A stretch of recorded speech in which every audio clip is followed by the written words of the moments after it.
আসসালামু আলাইকুম। গাখীৰ,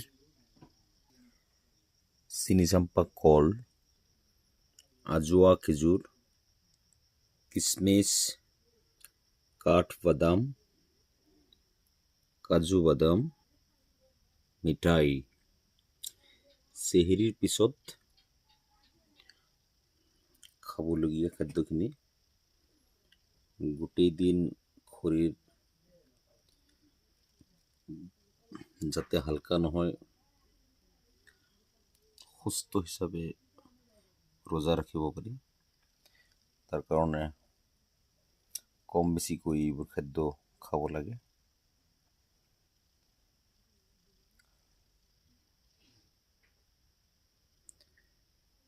আৰবৰ নাম্বাৰ 1 আজোৱা খেজুৰ, যি খেজুৰ 1 লেঠাৰি 41 দিন খালে সাপে কামুৰিলেও শৰীৰত বিষ নুঠে, সেই খেজুৰ আৰবিয়ান নাম্বাৰ 1 আজোৱা খেজুৰ।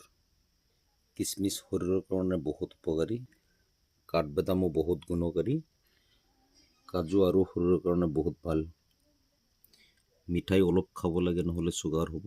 অলপ সামান্য খাদ্য খোৱাৰ পিছত সামান্য মিঠাই খাব লাগে।